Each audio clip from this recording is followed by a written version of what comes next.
Blender is one of those incredible tools that started out as a simple project and grew into a really popular free and open source 3D creation program, which is used by millions of individuals and dozens of studios all around the world.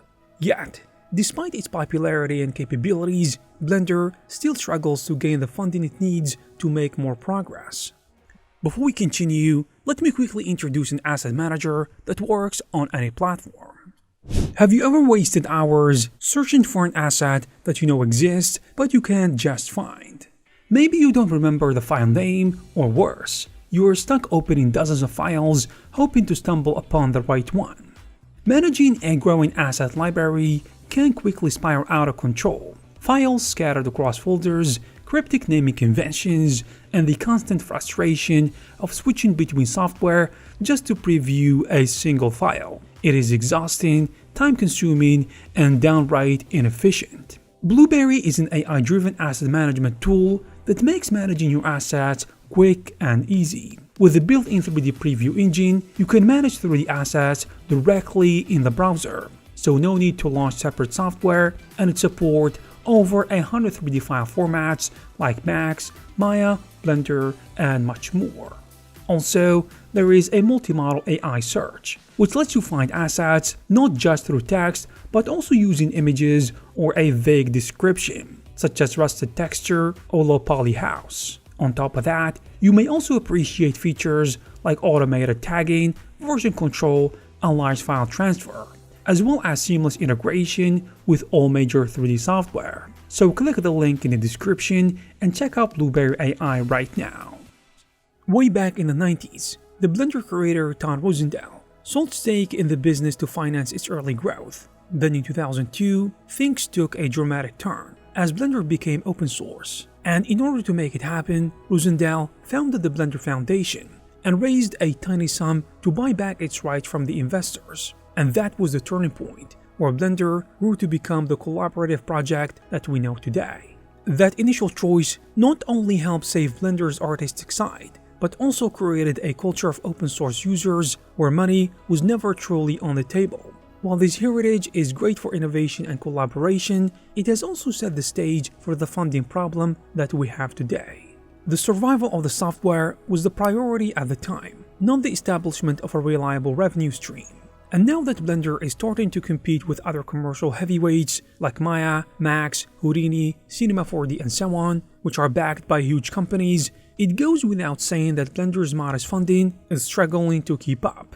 Generally speaking, the Blender Foundation receives around $200,000 per month, which can pay for a lot of things, but generally it is not enough. The Blender Foundation is bringing around $3 million each year, and this is only through donations, with millions of monthly users and only 10,000 recorded donors in 2023. Some arguments suggest that only 2% of the users, if they donate, they can help the annual funding rise from $3 million a year to around $18 million a year. Many of us are actually amazed at the amount of work that is put into keeping the software up to date, with new features, bug fixes, and high-end projects that are always in progress. But sometimes we forget that everything has a price, even if it seems free.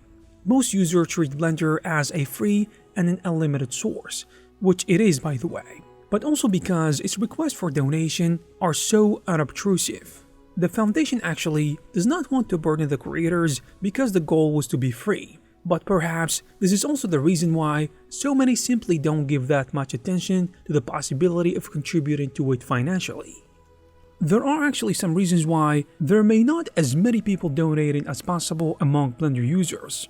There is first the free attitude that we talked about. When things are free, one tends to believe that nothing has to be paid for it. Most amateur and hobbyist artists use Blender purely for the joy of learning 3D and experimenting, with no regards to the expenditures that come with making such great tool.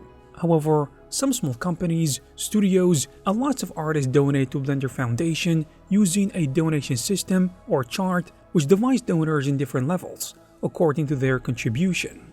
While the community donations are vital, Blender does have actually some corporate sponsorships in the guise of donations from the likes of Nvidia, AMD, Epic Games, and even BMW. And some of these donations are sometimes large. like the 1.2 million Epic Mega Grant.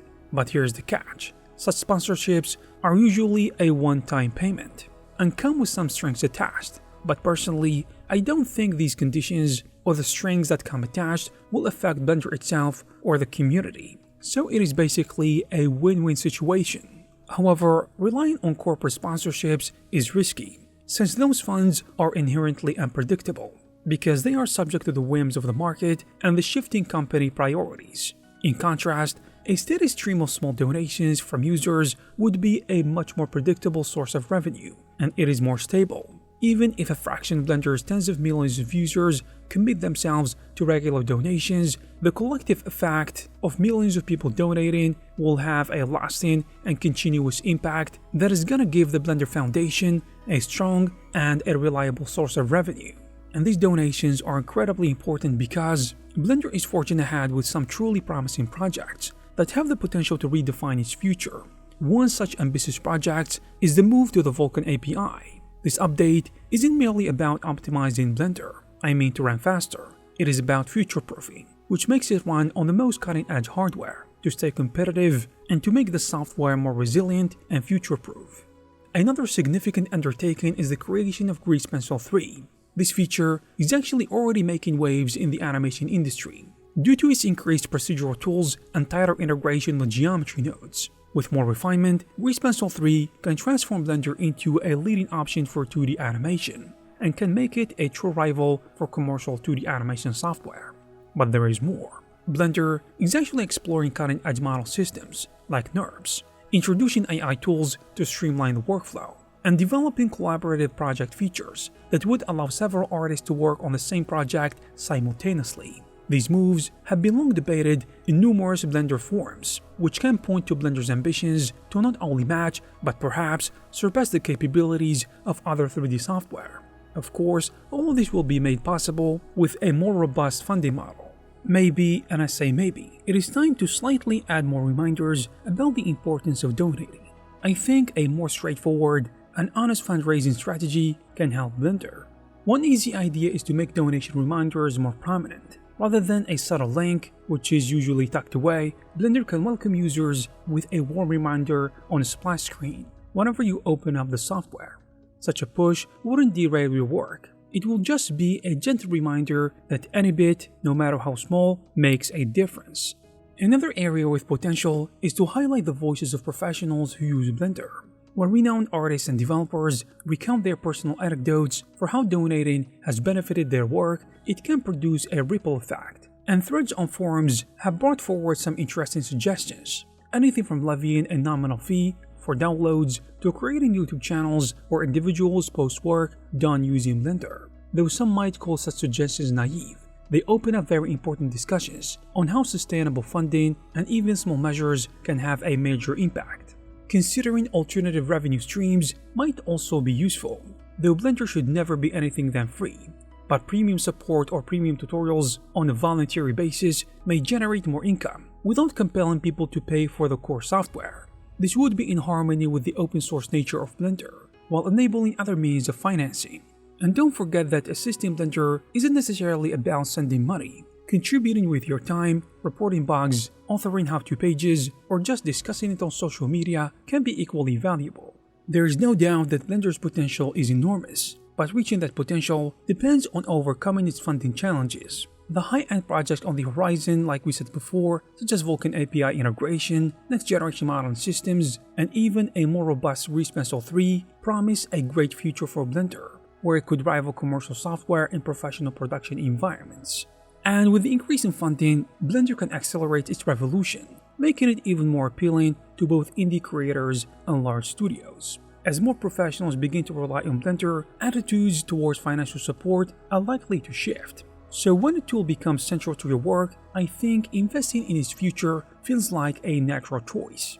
The current model, which relies on sporadic donations and occasional corporate sponsorships, just isn't enough. To support the aggressive plans of its creators. And a healthier, community-driven financial model would empower Blender to innovate faster and address long-term standing issues, and maintain its leading role in the 3D community and the 3D industry in general. And there you have it, guys. If you like this video, please give it a thumbs up, You can also check some of our previous videos. Thank you very much for watching, and I will see you in the next one.